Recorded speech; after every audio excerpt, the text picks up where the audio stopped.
Welcome to Batchademia, a podcast so educational two professors could be hosting it. Hi, I'm Dr. Danielle Dick McGue, and joining me is Dr. Bill Henneman. Welcome everybody to Batchademia. This week we have a very special guest. We have Chris Madigan, who is a former UNI student, one of my former students out of Family Services. He's now a graduate student at Oregon State, and he is a top-notch dog sitter. He used to watch our dogs for us, which is not a responsibility I give away lightly. Like, I would much rather have someone amateur doctor me than watch my dogs. So, Chris, what else should we know about you? Let's see. Currently going to grad school to be a mental health counselor. Was chatting about it earlier, but Dungeons and Dragons, using that as a therapy tool and just general nerddom in my life. And to anyone in Iowa that's near Marshalltown, go get Zeno's Pizza. Oh yeah, I forgot your sister and your brother-in-law own Zeno's Pizza, right? And for a while you were like human resources for them. Human resources and a bowling alley mechanic. Oh yeah, they bought a bowling alley and you were like the pin technician. You look at what you can do with a family service major. Like, it's just anything. That the horizons are endless. If you work hard enough, you could be a dog sitter and a pin setting mechanic. If you really put your mind to it. Follow your dreams. Yeah. That's why we do this podcast, to inspire people to live their best, most fullest life. Yeah. Mm-hmm. You don't have to be an accountant. You can run a pin setting thing. So, all right. So we start off every episode with a question of the week. So what is your favorite food combination you love, but you're also a little bit ashamed of? And it's time to let the world know. Like, what do you mash together, or what is your odd? I had a colleague that really liked to drink raw waffle batter, like when he would stay at hotels, and then he got food poisoning from it. I know, shocker. And it was like, yeah, that's what happens. Go ahead, Please Chris. go ahead. I don't know if there's a lot of shame involved in it outside of like the noise it makes, but like squeezed sour cream on a cheese pizza, just normal pizza. Like, it's delicious, but something about it feels defeating when I'm like holding the piece and it's like I'm like, this is like, I vote, I pay taxes. Something about this feels weird, but it's delicious. So I bear the shame. I was trying to think about this, and I was like, I know that I have to do this, but I couldn't think of very many. But the two things that I could think of is I really like to eat Sour Patch Kids in my popcorn. When you chew them together at the same time, it makes it taste like a popcorn ball. That's weird. So it's really good. And then the other thing is, in 6th grade, we had like a sandwich day at school where everyone brought weird sandwiches and cut them in half, and you got to try different kinds. And someone brought a peanut butter and mayo sandwich, and I had to eat it. I was like appalled, but then it was actually pretty good. But I have too much self-respect to eat mayonnaise on my peanut butter sandwich in like a regular basis. That's pretty impressive. Anyone who's ever been to the university, like where they set up the buffet and they have the salad bar, knows that I love to mix ranch and French, and I call it French. I don't think that's weird, but apparently I have a tendency to like go on and on about it. So like, anyone who's ever been there, I start to talk, they're like, we know, Bill, you love French, settle down. So that's probably, I really like to eat stuff cold, like mashed potatoes. Like, I like the second day to not heat them up. I just eat them cold. Mm-mm. See? I'm judging you real hard. Yeah, way to shame me, D. Okay, so episode in one word. What do you got? How would you describe the episode in one word? I'm bored. I don't know. I thought this episode was boring. I'm like frustrated. with it. I don't know. Blech. Part of me wants to say depressed, but it's like a disconnected depression. Like I felt like I should have been sad and I wasn't. So then that made me sad because I'm like, I should be sad. So sad. I'm going to hyphenate bloodbath. I don't know if that's one word or a hyphenated word, but I feel like he cut everybody. Like what that started with 10 and it ended up just being like, there's 4 left. 4. Yeah. And is that normal for this part? Like typically they're down to like 6 and then he cuts whoever the person is cuts 2. So he was at 10 and like was sending people home, which Danielle and I had texted and we kind of knew this was going to happen. Mm-hmm. So what's weird about it is that there were 10 to start this episode with, not that they ended this episode with 4. Right. Which is kind of funny, I guess. Maybe like bringing in all their families, because in the past what they do is they fly the Bachelor out to the families so they could add extra, but I wonder if they're like, we only got so many rooms in this place, so like we can only have 4 people. Sorry, Matt, you've delayed decisions up to this point. Yeah, like because to me by the time because there were the 2 rose ceremonies in this episode, but like those pop around, I don't feel like they're that big of a deal. It's just like, yeah, people are leaving like rapidly before them. Like they seem kind of unnecessary at this point. Yeah, they've kind of given up the whole point of the rose ceremony at this. Like as the seasons have progressed, it used to be you only went home at the rose ceremony, and now it's just whenever they feel like sending you home. Okay. So yeah, no. Thank you for the contact, because I was just like, something's happening, because people are just like going up to them and like, hey, I'm out, or this is not for me, and I didn't know if that was a norm. So I will point out this is Chris's first season watching The Bachelor. Yeah. Right. And it's because of his partner is forcing him to, and because for some reason he still listens to me as a former advisor. Like I still have that little bit of sway over Chris that I can be like, you got to watch it. Yeah, it's been interesting to rewatch it. I don't know what the term would be for. Also, Haley's totally gonna come at me for you saying that, because she did force me to watch it, but I'm sure I'm gonna hear about that. But this is the first like dating reality show, I suppose you could call it, since I was in 5th grade. I watched Joe Millionaire with my mom.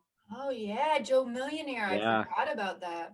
Yeah, I think most people did, because I don't think it lasted more than 1 season. But yeah, no, it's interesting to see that like a lot of like what I remember about how these things are like framed hasn't shifted a whole lot. But first episode I was just like, whatever, like that I'm better than this, but I'm like, I'm not gonna get attached to this. And then last night I'm like, you're in. Yeah, I'm like pissed that Abby got sent home. I was like, she's like the one that I was kind of okay with so far. Like, oh, there's more than that, but like I like Michelle, but like now I'm having an emotional reaction, which I didn't. You didn't. I'm glad that we can help you like overcome your disconnect. Yeah. It's a gateway drug. Next thing you know, he's going to be watching 90 Day Fiance and texting me. Okay. So there was some big news that came out of this whole season. And in lieu of extra credit today, we are going to have Danielle kind of lead us through a discussion of that. So I'm going to let her take it away. And yeah, so absolutely. I think that one thing that's interesting about watching the show in the context of social media and things like that is that these things get filmed, and then information can come out about the contestants, about the lead. Things are still happening, and so you're watching the show from a different perspective because you hear about all these things, whether it's because you follow Reality Steve or you read US Weekly or you just have Twitter or Instagram, right? Or TikTok. So a lot went down this week, and I think that it's worth taking some time to process that. And so what I'm hoping to offer our listeners is some tools that when there is a controversy, I guess, how do you process through it? What are some ways that you can move through that to evaluate and maybe make decisions about what kind of actions you can take as a result of what's happening? So I'm going to share with you one of my easy tips, which is the diet method. It's the only diet I will ever go on. And it stands for describe, interpret, evaluate, theorize. It's easy to remember, will help you write so many papers. And also, it's what I use to engage in performance criticism, but will help you make sense of a lot of things happening in the world.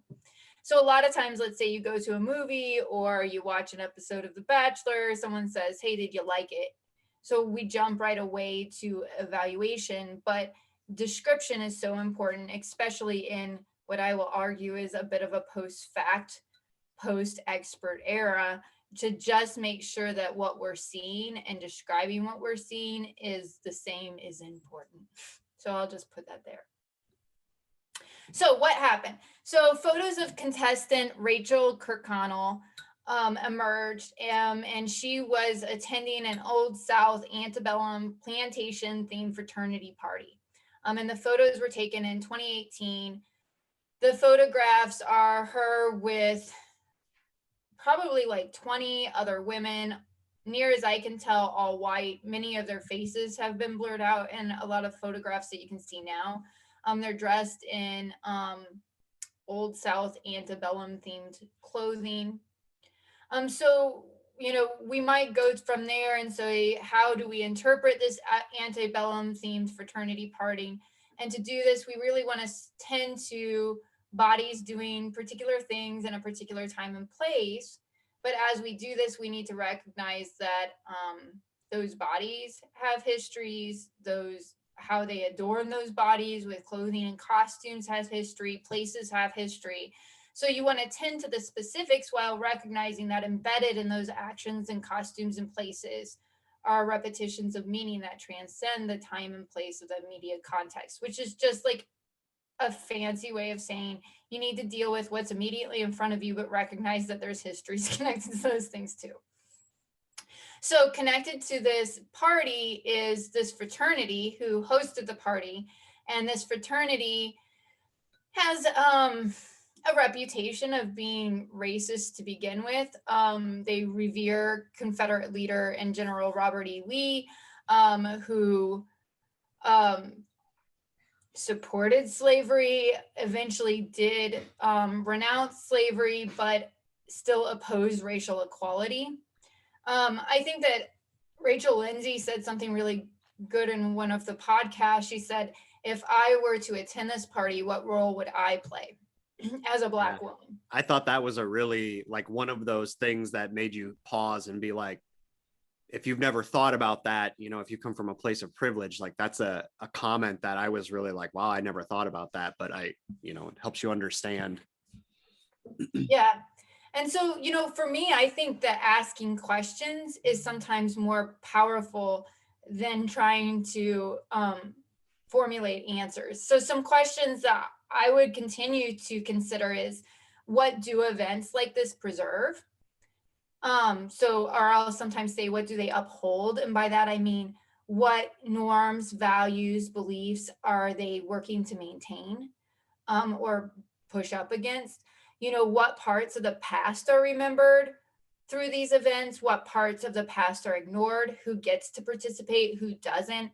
I've seen different comments that, you know, this is about, you know, remembering the good old days. And I would say good old days for whom, right? So, good use of whom, by the way. Whom, right? For whom, right? So one, I think that asking questions is really important about these photos and what these photos mean. Along with this, you know, Rachel K herself has a history, right? So some things have emerged of her liking pictures of her friends posing with Confederate flags. There's other rumors circulating that she's been engaged in racist actions or behaviors as well. And so as you're trying to make sense of how do I evaluate these photographs, make sure that you describe them, the people that are in them, and the histories attached to the different things that we're seeing in them. So then what happens is Chris Harrison goes on to make an extra video with Rachel Lindsay that is now posted on YouTube in its entirety. It has not been edited at all. And in this, he comes out to defend Rachel Kirkconnell and says things. So I'm going to try to describe, says things in this interview like, this is just a bunch of girls dressing up and going to a party. This may not be in style in 2021, but was it in style in 2018? First off, y'all, like 2018 was not that long ago. Like I like it, to me, I have some sympathy when you like hear of like an NFL player who's like 22 years old and there's like something that he posted on social media when he was like 14. And like to me, like that's a good space of time between 14 and 22. But like when you're like talking 2 years ago, like, and a 14-year-old is a minor and yes, probably shouldn't be allowed to put stuff out into the world like that because they're gonna say some dumb stuff. She was an adult at that point, and that was one of the things I heard is like she was a kid. And no, she was in a sorority. And so when Chris Harrison also says things like this is just girls going to a party, having a good time, I do think also saying what is left out of that description. Let's go to the describe, interpret, evaluate, theorize. What's missing from that description? What is he purposefully leaving out? And by leaving things out, what does that allow him to uphold? Okay. And of course, these things are pretty complicated. Well, I'll get into that in a moment. But he apologizes. After this, he puts out a statement on social media. And in this, he says that he's going to be stepping away from the show for a period of time to educate himself. I just want to point out that I've really noticed this trend of white people taking breaks to educate themselves. So Hannah B did this after using the N-word this summer in a TikTok video. And I've noticed other white leaders doing this. So I'm a huge fan of planners, which you all have probably heard me talk about on here. But Erin Condren is a big planner company. She did multiple problematic and racist things this summer and did sort of the same thing, stepped away from her role as a CEO to go educate herself for a year. On one hand, I'm like, yes, white people do this. Educate yourself. If, let diverse bodies step in and take over your role. But on the other hand, there's like so much privilege in being like, oh, like I screwed up. Like, I mean, Chris Harrison isn't like lacking for income because of this.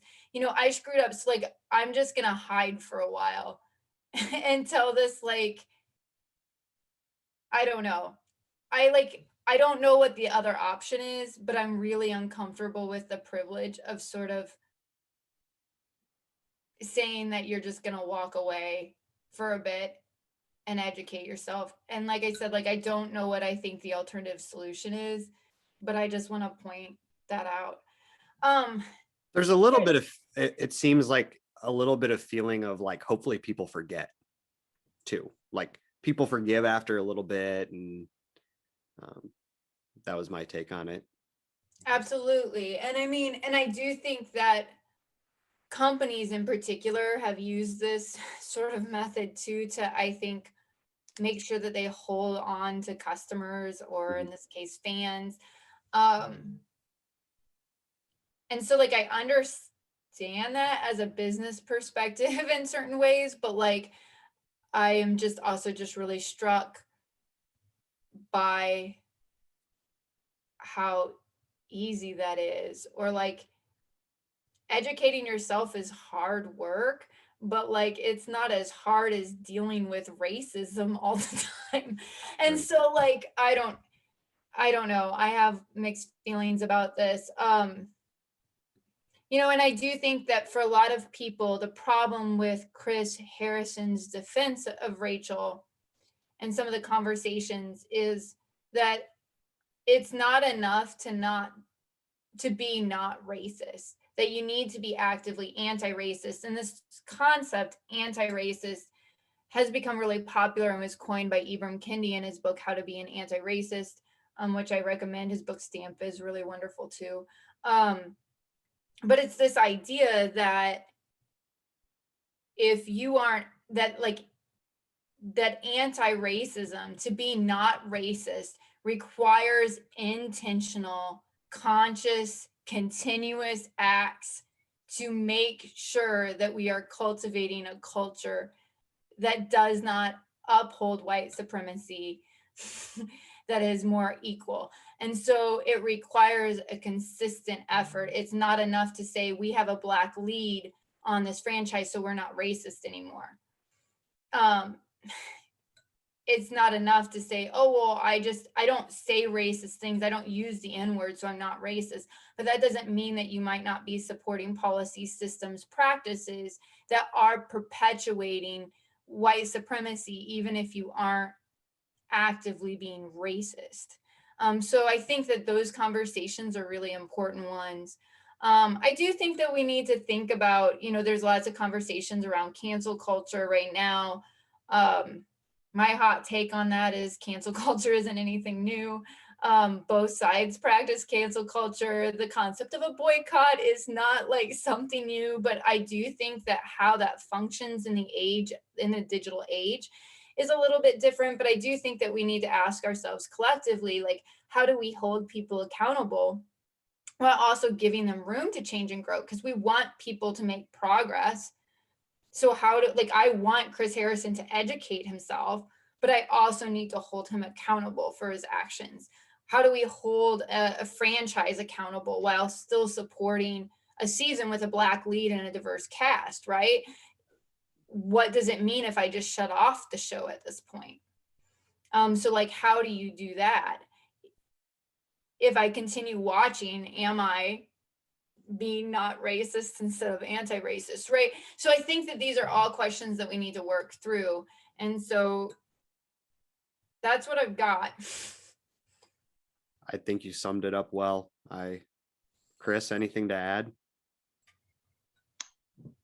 Yeah, summed it up well. I really not that it's the main point, but when he did say that was 2018. Thankfully you named that, because I was like, that's recent, right? Is there a time measurement I'm not aware of? Are we allowed to be like, well, that was January 2021. We were different people back then, sort of thing. So I'm glad you kind of named that, because I was just like, that doesn't seem like a worthwhile excuse. It's not like they were going after somebody who was 90 years old, and it's like, well, that was pre-World War II or something like that, Yeah. Well, and I lived in, I lived in the South for 7 years a while ago now. And I will tell you, 10 years ago, living in Baton Rouge, I knew that antebellum themed plantation parties weren't cool.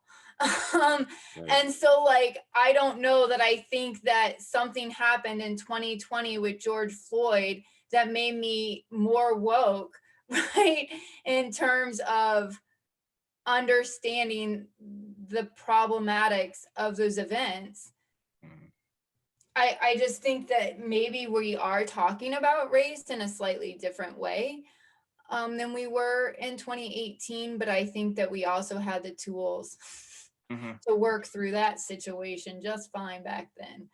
Well, and I'm pretty sure it might have been around then or even a little before then, but isn't that what Paula Deen got in trouble for, outside of saying, I think, racially or just racial slurs, but wasn't she also trying to host an antebellum themed wedding, I believe? Yes. And yeah, I remember that. Chris was a history major before I converted him to family services, so he's got that. Yeah. So you probably recognize the importance of connecting histories to the current particularities of an event. Yeah. and kind of how, I don't know, and I think you're touching on it too, of maybe like the hope that folks are going to forget, but it's kind of an interesting thing of how everything, like an event like this, like just kind of what we did with Paula Deen, I'm like, this has happened before, but that can kind of fall out. And it sometimes feels like you can just kind of be living on repeat certain times of going through similar events over and over. Sometimes feel like it's kind of madness sometimes. Yeah. Absolutely. Thanks, Chris. Are we ready to thank you. move? Are we ready to go towards what happened on the show with keeping this in mind? So we're not ending this conversation, but moving on to the happenings of the show. Sounds great. All It is right. fun. Heather shows up. She gets her 5 minutes of TV fame, and Danielle is in a fighting mood. She disagrees with me. She doesn't think she's just on there for TV. And if you'll notice, she made a comment about her daughter's hair, how it gets bigger the more angry she is. And Danielle has kind of been in a rage this week around various things. So she's really like channeling little Ada and her. Bill thinks that Victoria might have taken over my soul now. Yes. And so I'm just in a fighting mood. But yeah, like I find Heather to be pretty genuine. Like I think that she's just like, oh, me and like Hannah were like talking and she said I'd be great with Matt and like that sparked something and let's jump on a plane and have a wild adventure and I'm gonna fall in love and it will be a great story to tell my kids one day. But also I kind of agree with him sending her home. What did you think about his reaction? Because I feel like maybe Hannah had pitched this to him before and he was like, she's not really my type, which is fine. You know, if everybody was everyone's type, there would be chaos. Like, I just felt like he was pretty lukewarm about it, but he was trying to be nice. Yeah, I mean, I think that he's a nice guy. I think he wasn't feeling her, but also I do think it's pretty late in the game. And out of respect for the other women who are already frustrated that they haven't had enough time with him, I think it was the right decision and important for him to communicate that to the other women by sending Heather home. That's kind of the way I guess it too, of being like, it's week 7.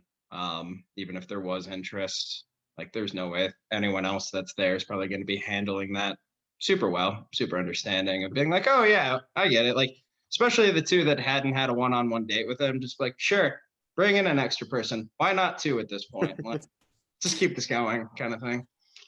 So this whole her coming in and then her getting sent home in like 5 minutes brought out the Mean Girls. Any thoughts on that? I rewatched it this morning and I thought it was a really good example of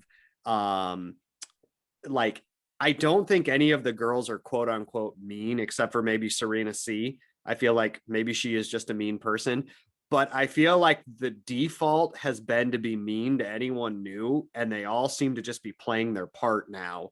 Like Heather came in and it was like the in-group sitting in on this couch, poor Heather standing up, and them just like going after her and her seeming very uncomfortable. And it just, I don't know. It seemed like some of the girls who were new girls before should have identified that and they didn't. Danielle, you have opinions on this too. Yeah. I do. I'm opinionated and loud. So I think my thought is this: the women are really insecure in their relationship, and maybe with Matt, and maybe some of that has to do with the women themselves. But I think a lot of this is a result of how the show has worked this season. That there has been so many women that this show generally doesn't breed security in one's relationship, right? You're in a competition. You don't know if they're going to choose you, right? But at least they get some time. And I think that sometimes they're like, hey, when I'm with this person, like I feel secure about a relationship, but they haven't even had that. And so I think that their insecurity plays itself out and, oh, there's another girl, like this is my time. Like I think they seem really mean this season, and I think that some of that is the product of how the show has been ran. Go ahead, Chris. Oh, just I don't know, my first reaction, because I think Kit even used pretty harsh language towards Heather. Like my first reaction was like, that seems a bit extra. Like, you don't even know this person. You don't have to lead with that. But I don't know, like I was starting to think of it like, what if like one of the women were like a client of mine and they had to explain? So it's like, at one point I was part of a harem, as one is. And then like how I think probably like an insecure attachment is probably the way I'd go for it too. But there is not really a way. It's maybe for some folks like half a day to maybe just an hour with somebody where it's this hypercharged thing of like, you're supposed to fall in love, you're supposed to fall in love, you're supposed to fall in love. So you already have that pressure. You have to figure out how to interact with these people that you're technically in competition with, you're living with. You probably don't really like, because you're not really in a position to like each other. So like I think it makes sense that like just maybe like even a nice person, because she seemed fairly genuine for who she was. Like it's just like another stress. Like it's like, are you shitting me kind of thing. Like I don't need any more weird to this weird situation. So they're at their tipping point. Yeah. Yeah, I always talk about in the class I teach about dating, that probably the biggest difference between real life and The Bachelor, like real meaningful difference, is that it forces decision points. Where if you were in a relationship, it is very rare that you would be like, I have to let go of this person and then I have to move on relationships with these other people. Where typically you date someone and then it's like, should I break up? Should I not? You break up for a little bit, you get back together, and it puts things on such a timeline. And I think that's got to really mess with people's heads on the show. So speaking of messing with people's heads, we go on to the rose ceremony. Serena C goes because nothing makes you feel more secure like standing up and either being given a rose or not. Serena C goes, and possibly Victoria's Spirit at this point, maybe, or maybe we will see it again. I don't know. Or Danielle has it. And then Chelsea goes home, who is the model from New York. Any words for the departed? All right. I was unsurprised. Yeah, I felt like that was kind of the way it had to go. So then Serena gets her date, and they do tantric yoga. Thoughts on tantric yoga? I would be in for the tantric yoga date. I respect Serena P's dislike of this date though, and I appreciated her sharing that with him. That being said, I was really surprised that she got a rose. Really? Mm-hmm. I think and you made this comment, they seem like they want to connect, but they're not. And I can't tell if that's just, and she said, I'm not quick to be in love. So I appreciate that about her, because I feel like other contestants feel like they have to rush. I also feel like her description that they are putting us in sex-based yoga positions was probably like the perfect description of what that date really was. And they seem to do it to just make people uncomfortable. I don't know. I always struggle because I think that sometimes there's like a forced intimacy to things that makes me uncomfortable. But at the same time, like, I feel like at least while doing tantric yoga, you might be able to like talk with each other or non-verbally communicate. We're like sometimes on these dates where it's like, we're going to bungee jump. Right. I'm like, how much are you getting to know each other through that? So, yeah, I just don't think that they have a connection. And I was gonna be okay with him asking her on a one-on-one instead of one of the, like Abigail, for example, if Serena went home. But then I was a little salty that she didn't go home. And I still don't believe that she's the one for him. So interesting. Forced felt right. Like I felt like it was supposed to be like, it looked like someone wrote this thing to be like, this is going to be so cool. And then when everyone watched it, they're like, this is really awkward. Like, but we really have to sell this. So I actually kind of appreciated how Serena was just like, this is weird. This is just, you're just putting us in sex positions, essentially.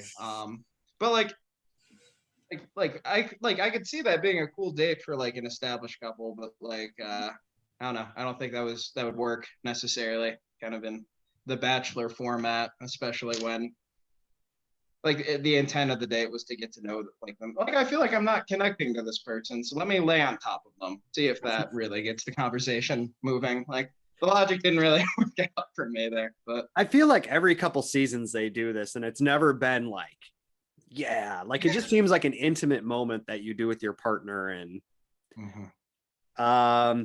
so then she gets the rose. We talked about that. They go, then there's a group date. And I think they've run out of stuff because apparently the group date is them just sitting on the couch being really nervous if he's going to send you home.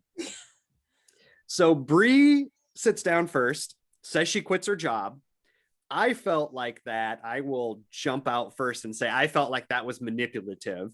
And Twitterverse backed me up on my belief.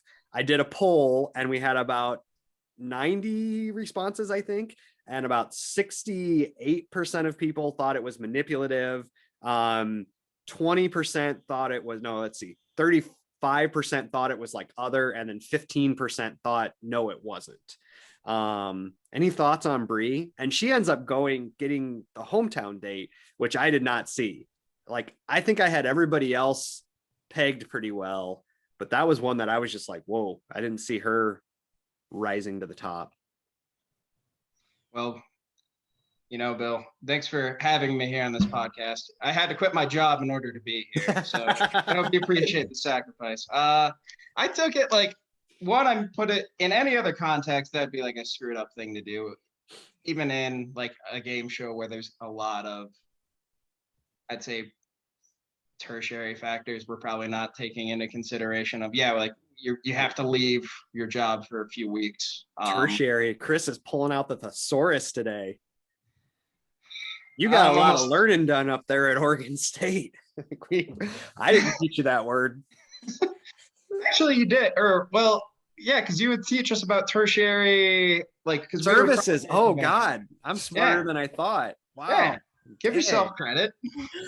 I, at best, was like, giving them the benefit of the doubt that wasn't like maybe purposefully manipulative, but it still wasn't like a healthy pressure to put on someone else of like, I have given up a lot for you to like, for me to be here. So, you know, you should know that. Like, at best, I was like, that might be genuine, but it's still not something I was like comfortable with. So then he picks her. Does she just like move in right away? Because she's like, yeah, so I'm homeless. And because that is not a recipe for success in dating. Like move in together and then have a squatter. I mean, I think that she's in like a bind there where like, on one hand, you do want to share with him that like you've made some sacrifices, or that like, hey, the stakes are kind of high for me here. And I think he kind of needs to know that, right? That he needs to keep in mind what the stakes are for these women that he's putting through this game, right? But like on the other hand, I do think that it creates this expectation of reciprocity, Right. that's you know, so I think it's hard because like you want to share. Or if she was struggling with that decision, you would want to share that with your partner. Like, I had to make this tough decision. But like, I do think to be like, hey, look I gave up a lot. So, you know, about that rose. I feel like that's a conversation a lot of couples have. Like you meet, you don't live in the same city. You have a conversation. Who's going to move where? Are we going to, you know, which is one of the ways where Bachelor is so much different, is that it forces this kind of touch point. So then Abigail goes home. America cries. I had one interesting quote that I thought we should talk about where Matt said, I got so comfortable in my relationship with you and I was able to explore other relationships and now they're further along. He was not well received for that move on the Twitterverse. I don't know. Yeah. Yeah, I'm curious on your two's opinion of this, because when I heard that, and then I read the quote too, I was like, isn't that like, one, isn't being comfortable with somebody like one of the primary things you would want in a relationship? And I think, I've been with my partner for over a year, so I could be head in the clouds on that one. But for the two of you that presumably No, it gets so much better, Chris. Like, this Okay. is just it just trends all the way up for the rest of your life. That's awesome. Stay the course. But like comfort, like that would be like, oh, I naturally feel like I can hang out with you. That should be like one of the best early signs. So when he said that, I'm like, shouldn't that be a reason why you'd want to keep them, kind of thing? Or I don't know. I was just mad that he didn't give her a one-on-one and at least see where that went.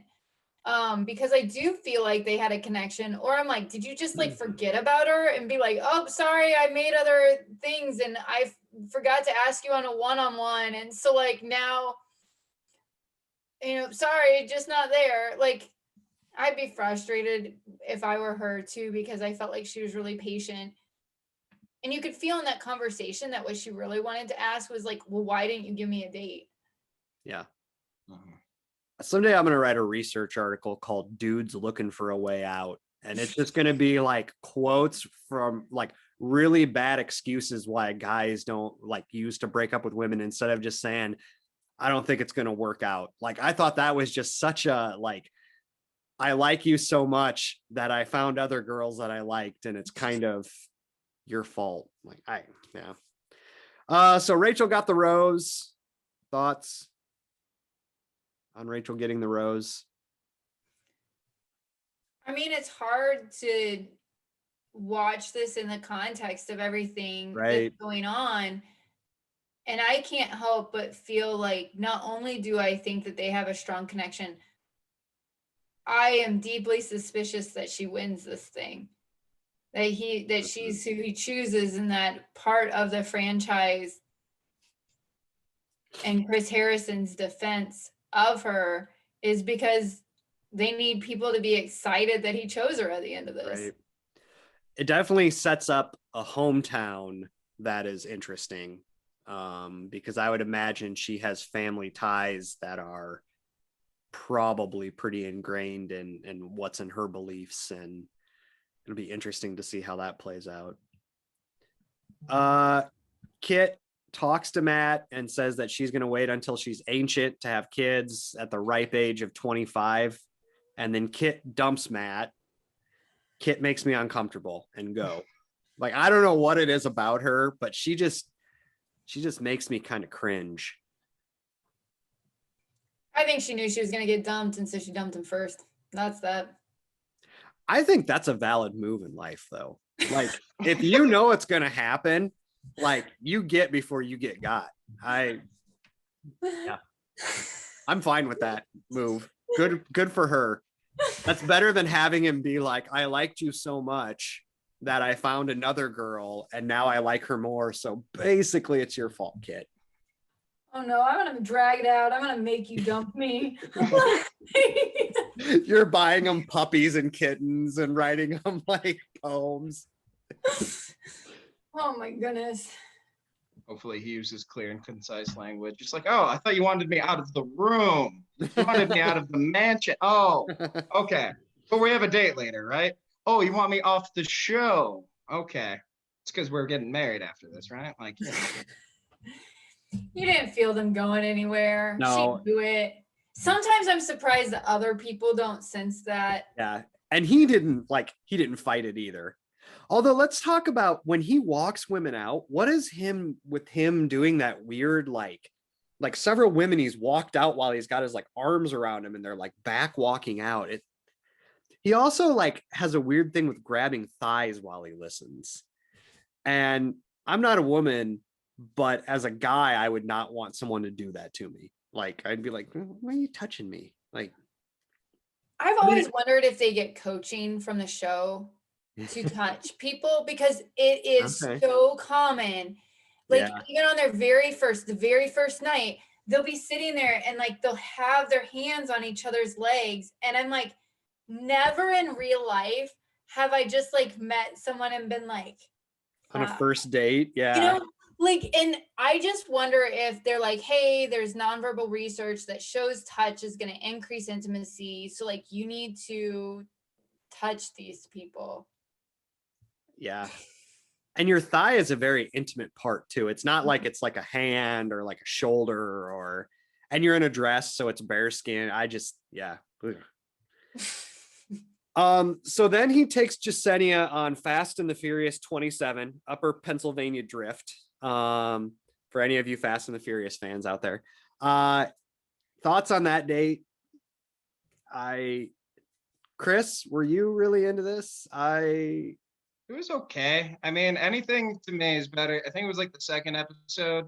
That to me was like the weirdest thing when they're just like, we're gonna go into like four-wheelers and then I'm gonna chop wood shirtless. Like, if a friend of mine were to describe that, like, oh yeah, he invited me to go do this, I'm like, I'm sure that's gonna be a murder. Like, woods, axe, no. So pretty much anything after that, I've been like, okay, that's less weird. Even tantric yoga, as forced as that was, felt a lot less sterile and strange than the wood chopping moment. So pretty much any date past that, I'm like, this is fine.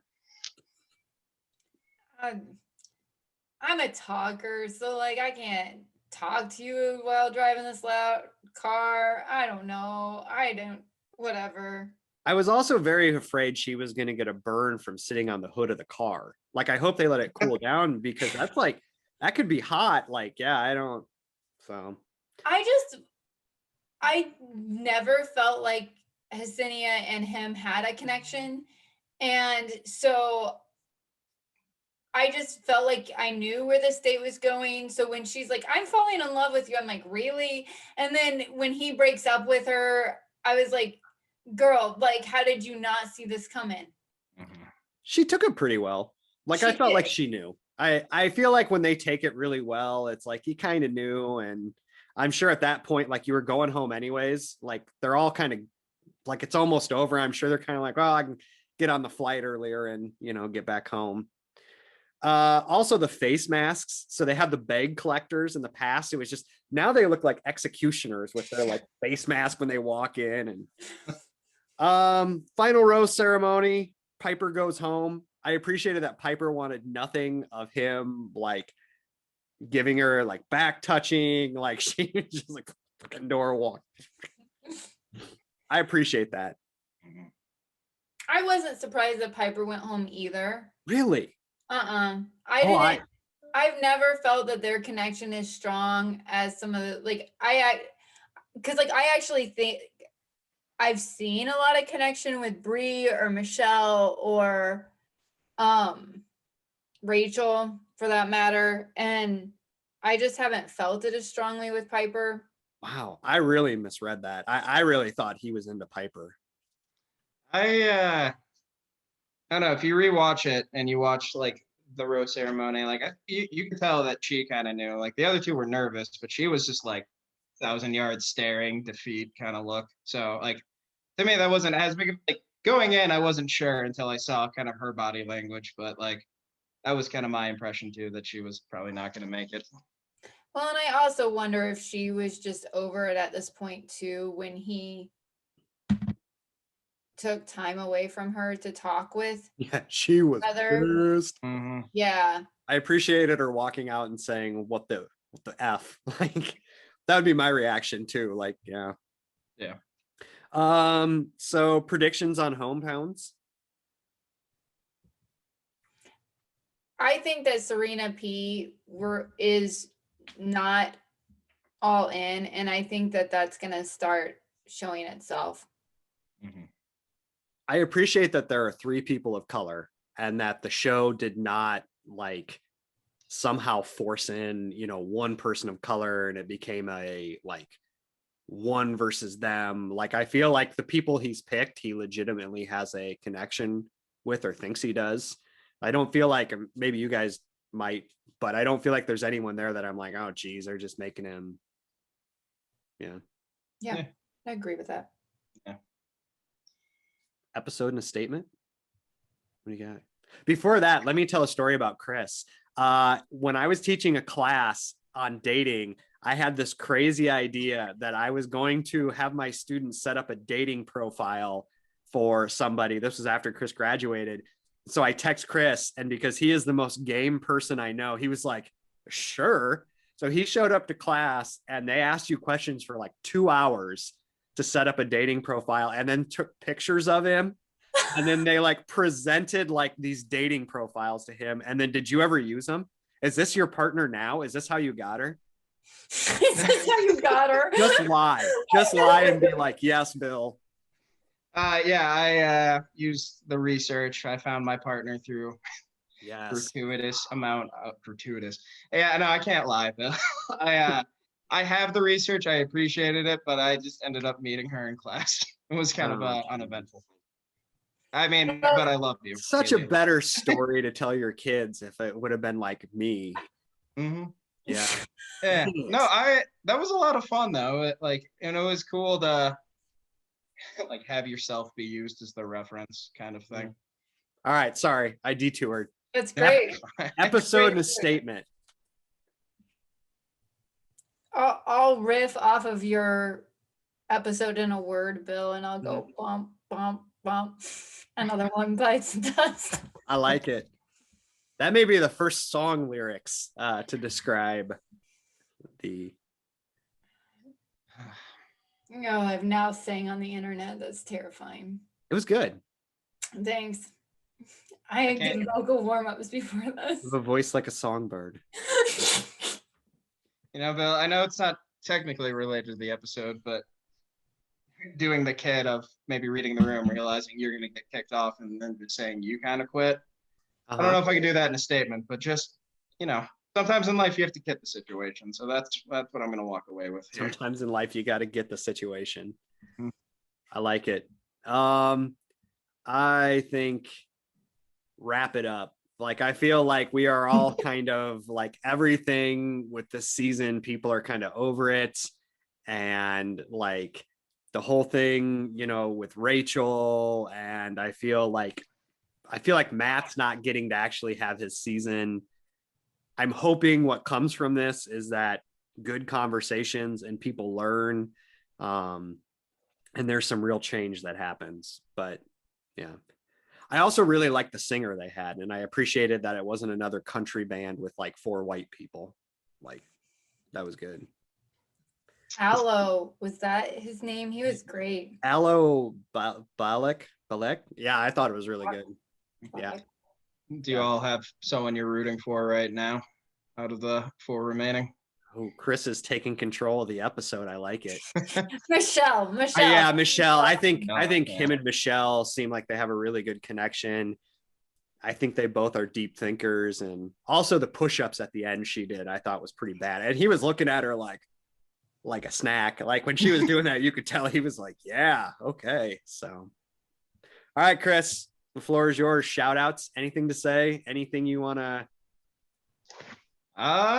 Well, first, thank you both for having me. This was a lot of fun. I was almost getting mad at you, Bill, of like when I was getting invested a little bit. I was like, fuck, why am I getting here?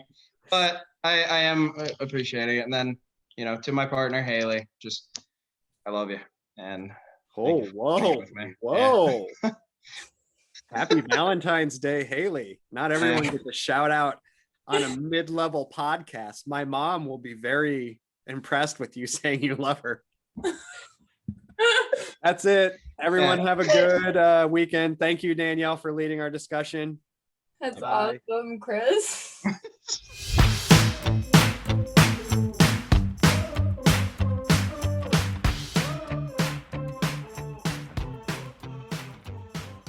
You've been listening to Batchademia with your hosts, Doctors Daniel Dick McGew and Bill Henniger.